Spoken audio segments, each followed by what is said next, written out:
A Nobel Prize winning scientist made a claim that sounded impossible. Not that DNA can replicate itself. We already know that. Not that biology can transmit information. That is the foundation of life. No, the claim was far stranger than that. He suggested that DNA dissolved in water could produce electromagnetic signals, and that those signals carried information about the DNA sequence itself. And that was just the beginning. His experimental results continue to spark debates among scientists today. The scientist behind this claim was Luc Montagnier. Montagnier was not an outsider to science. In fact, he was one of the most respected virologists in the world. In 2008, he received the Nobel Prize in Physiology or Medicine for his role in discovering the virus responsible for AIDS. For decades, his work focused on infectious diseases, viruses, and the molecular mechanisms of the immune system. His laboratory operated firmly inside mainstream biomedical science, which is why what came later surprised so many researchers. Late in his career, Montagnier began asking different kinds of questions, not about viruses, not about immunology, but about whether biological molecules might interact with electromagnetic fields in ways scientists had yet not fully explored. At first, the question was narrow. Could fragments of bacterial DNA dissolved in water produce measurable electromagnetic signals? It sounded unlikely, but Montagnier and his collaborators decided to test it experimentally. They began with biological samples containing known organisms, such as E. coli and mycoplasma, both of which can be associated with persistent infections in humans. Fragments of DNA were extracted from these samples and dissolved in purified water. Before doing anything else, the solution was passed through a series of extremely fine filters. First through filters around 450 nanometers. This removed intact cells. Then through a 100 nanometer filter, and finally through filters as small as 20 nanometers.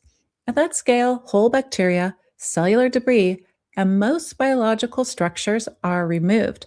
What remained should have been little more than water plus extremely small DNA fragments. Next came a long series of serial dilutions. A small portion of the filtered solution was mixed into fresh water.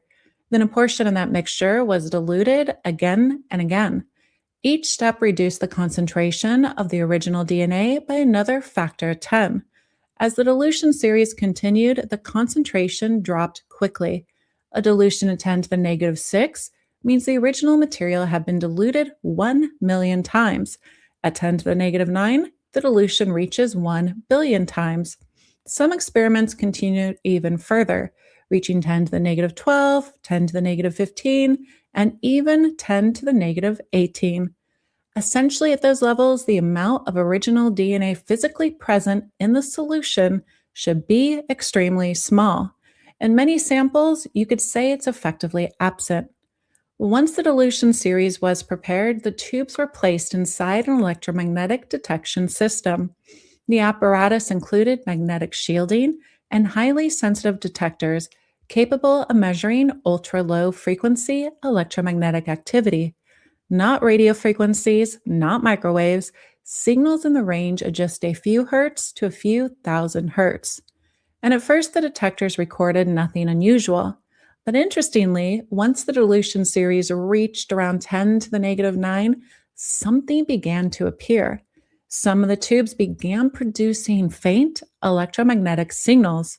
Importantly, the researchers reported that pure water control samples did not produce these signals under the same conditions, suggesting the effect was connected to the DNA preparations rather than to the equipment itself. But the pattern became even stranger as the experiments continued. The signals were often absent in the earlier, more concentrated solutions. Instead, they appeared only within a narrow dilution window, beginning around 10 to the negative 9 and continuing through 10 to the negative 12, or sometimes even further. But outside that range, the electromagnetic detectors went quiet again, as if the system had to reach a very particular state before the effect appeared. Normally, if a signal comes directly from a molecule, higher concentrations produce stronger signals. But here, the opposite seemed to happen. Then the researchers noticed another detail. In many cases, the signal did not appear spontaneously. The system often had to be exposed to a very weak external electromagnetic field before the detectors registered any activity. They applied an extremely low frequency stimulation of about 7 Hz while the samples were inside the detection apparatus. When this faint signal was applied, certain DNA samples began producing electromagnetic signals. Now they knew the detectors were not simply measuring the applied 7 Hz signal itself, because if that were the case, every tube exposed to the same stimulation would produce the same reading. Instead, only certain diluted DNA samples produced detectable signals, while the controls remained silent under the same conditions. In addition, the recorded activity was not a single sharp spike at 7 Hz. It was just the trigger. The signals they recorded appeared as broader, low frequency patterns in roughly the 500 to 3000 Hz range, extending well beyond the excitation frequency of 7 Hz. Interestingly, 7 Hz falls very close to the frequency of natural electromagnetic oscillations that occur between Earth's surface and the upper atmosphere. This is known as Schumann resonance, in particular, the first mode. The experiments did not prove that Earth's electromagnetic background was responsible, but either way, I find the frequency overlap intriguing. Let me know what you think. By this point, Montagnier's team had reported three unusual observations. Highly diluted DNA solutions could produce extremely low frequency electromagnetic signals. Those signals appeared only within specific dilution ranges, and they often required a very weak electromagnetic trigger to become detectable, which raised the next obvious question. If a signal existed in these solutions, could it influence another sample water nearby? Around 2009, Montagnier and his collaborators designed a series of experiments to explore exactly that question. The setup was conceptually simple. Two tubes were prepared. The first tube contained one of the highly diluted DNA solutions that had previously produced detectable electromagnetic signals. The second tube contained pure water.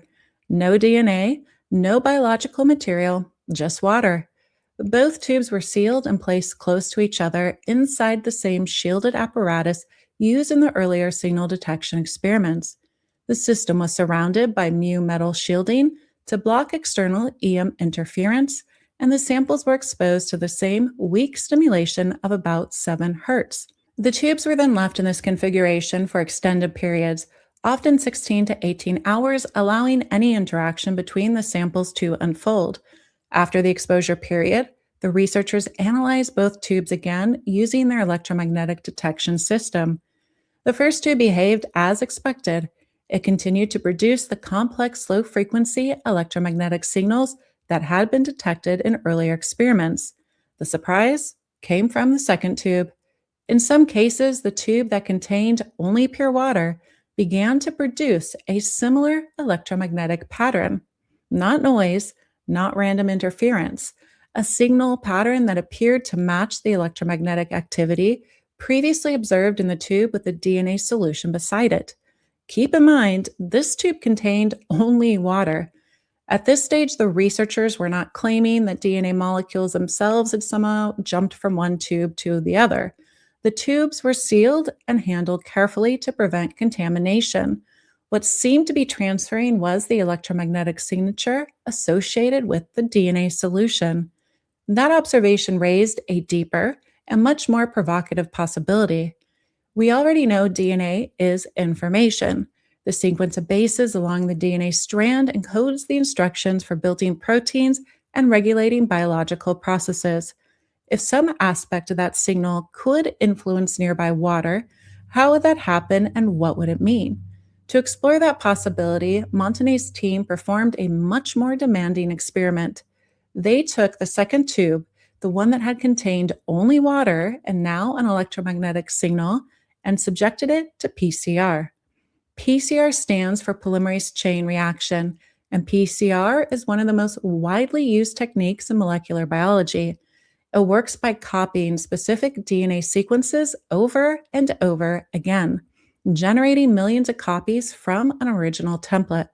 Normally, PCR requires a physical DNA template to begin the reaction, but in this case, the second tube contained no DNA at all.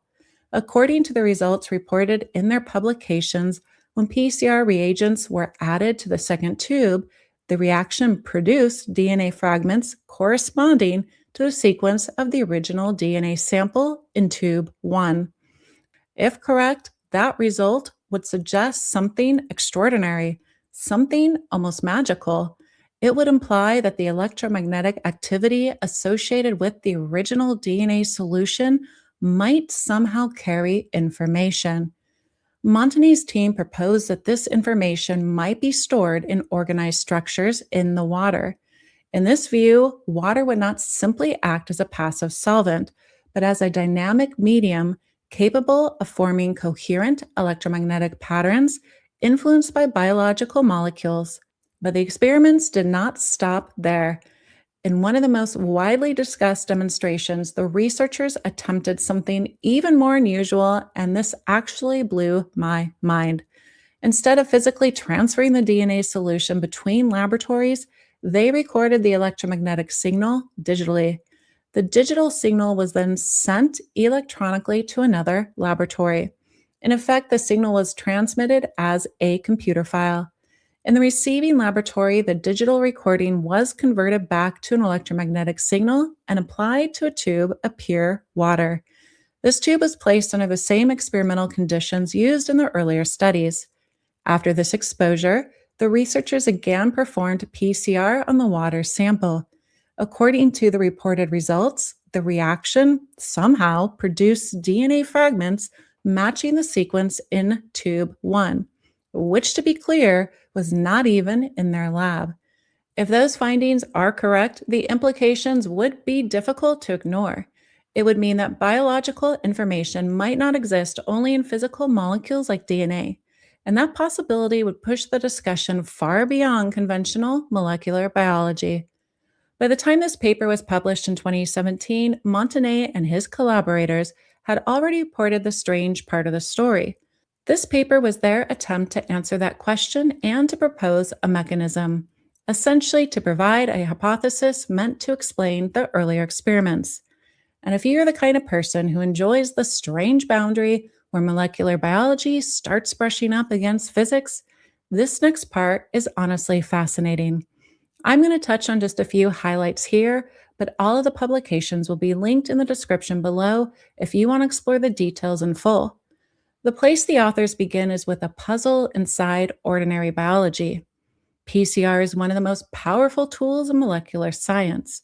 A polymerase enzyme called Taq polymerase can locate the correct DNA sequence, bind where it needs to bind, and help copy the sequence with remarkable precision. Traditionally, this process is explained through molecular diffusion and chemical binding. Molecules drift through the solution, collide, and interact. The authors do not reject this explanation, but they suggest it may not capture the entire picture. Inside a crowded molecular environment, recognition between biological molecules often happens with extraordinary speed and specificity. The authors propose that long-range electromagnetic interactions may play a coordinating role alongside ordinary chemistry, and that is where water enters the equation. Not water as a passive background liquid, but water as an active medium. The authors build their model using concepts from quantum field theory and earlier work on coherent domains in liquid water. In this framework, under certain conditions, groups of water molecules can oscillate together in a coordinated way rather than behaving as completely independent molecules. Instead of pure randomness, they develop an organized electromagnetic behavior. This idea becomes important when the paper turns to DNA and enzymes. According to the authors, both structures contain delocalized electrons. DNA-based pairs contain aromatic rings where electrons can move across the structure. Many proteins, including enzymes, contain aromatic amino acids that allow similar electron behavior. Those electron systems can support tiny oscillating dipoles. In other words, small shifting patterns of charge. And once oscillating charge exists, electromagnetic interactions become possible. This is where their conceptual model takes shape. Instead of DNA and enzymes simply drifting randomly until they collide, they propose a more coordinated interaction. DNA may induce an organized electromagnetic pattern in the surrounding water. The enzymes generate its own electromagnetic activity as well, and water, which surrounds both structures, become the bridge between them. In this framework, the enzyme is not interacting only with the physical DNA molecule. It may also interact with what the authors describe as an electromagnetic representation of the DNA structure present in the surrounding water. Essentially, in their model, water near DNA does not remain completely random. It becomes organized into what they call coherent domains, regions where large numbers of water molecules oscillate together rather than independently. Instead of each molecule behaving like an isolated unit, the system begins behaving more like a coordinated field. Put more simply, the authors suggest that the water may be able to hold an organized electromagnetic pattern that reflects nearby molecular structure. And that pattern should help guide how enzymes interact with DNA. In other words, molecular recognition may not be driven solely by random collisions. This idea becomes especially important when the paper returns to the earlier controversial experiments. Because if DNA can induce an organized electromagnetic pattern in water, then in principle it becomes easier to imagine how the signal in water could substitute for a physical DNA template. The authors describe the process as two interacting stages. The first is what they call the DNA water interaction vertex. DNA interacts with water and generates an electromagnetic pattern in the surrounding medium. The second is the water enzyme interaction vertex. The enzyme then interacts with that organized pattern and responds to it. As you can see in this model, water is not just a passive solvent. It becomes the carrier that connects the two sides of the interaction. The authors also note something interesting about the electromagnetic signals themselves. Earlier EMS measurements suggested that the signal was not just a single clean frequency. Instead, it contained structured frequency patterns across parts of the low frequency spectrum. That detail matters because it implies the information might not be contained in a single tone, but in the shape of the pattern itself, almost like a fingerprint. And this is the step that allows the theory to reconnect with the earlier experiments. If a DNA solution produced a specific electromagnetic pattern in water, and if that pattern can be recorded and later reintroduced into a different water sample, then the polymerase enzymes might interact with that organized pattern as though it was interacting with the original DNA template. And that is the mechanism the authors propose for how PCR might amplify DNA from water that had been exposed only to the recorded electromagnetic signal. Not because the DNA molecule itself was physically present, but because the organized electromagnetic pattern associated with that DNA sequence might communicate the necessary information. Whether that idea is correct remains an open question, but as a conceptual model, it is certainly one of the most ambitious parts of this entire story. The paper also includes a physical detail that makes the idea even more interesting. Taq polymerase forms a clamp that wraps around the DNA strand during replication. Between the enzyme and the DNA itself, there is a thin layer of water. That means the exact location where recognition happens is already a place where DNA, enzyme, and water work together. The author suggests that ordinary PCR variables such as magnesium ions and pH may matter so much because they influence how this electromagnetic organization in water forms or remains stable. That idea of true would mean that part of molecular recognition in biology might be shaped by subtle signals inside the surrounding water. And if that idea sounds strange, Montagnier was not the only scientist who began wondering whether water might be far more structured and dynamically interesting than we usually assume. which brings us to another line of research. While exploring these ideas, I came across the work of Gerald Pollack. Pollack is a professor of bioengineering at the University of Washington and the author of several books, including The Fourth Phase of Water. Much of his research focuses on the idea that water near surfaces behaves differently than the liquid water we typically imagine. Under certain conditions, water forms a structured region that Pollack calls an exclusion zone or easy water. This structured layer behaves differently from ordinary bulk water as it tends to exclude particles and solutes. It also exhibits charge separation and it appears to be more organized than the surrounding liquid. In his book, Pollack raises an interesting possibility about energy and information. On page 172, he notes that water continuously emits small amounts of radiant energy. Most of that radiation comes from ordinary bulk water, but easy water appears to emit energy as well. Importantly, the wavelengths of that emitted energy depend on the structure of the exclusion zone itself. He goes on to say that if the incoming energy contains structural information, it is possible that some of that information could influence how new structured regions of water form in the receiving sample. Pollack describes this possibility in a memorable way, a kind of water-based email. He suggests that if structured water can emit radiation reflecting its structure, then Montagnier's observations might be interpreted as an example of this. Pollack found the broader implications intriguing. If structured water can emit radiation whose properties depend on its internal organization, and if that radiation can influence the formation of structured regions in other water, then water itself might participate in the transmission of structural information. Pollack also acknowledges that reactions to Montagnier's work were largely skeptical.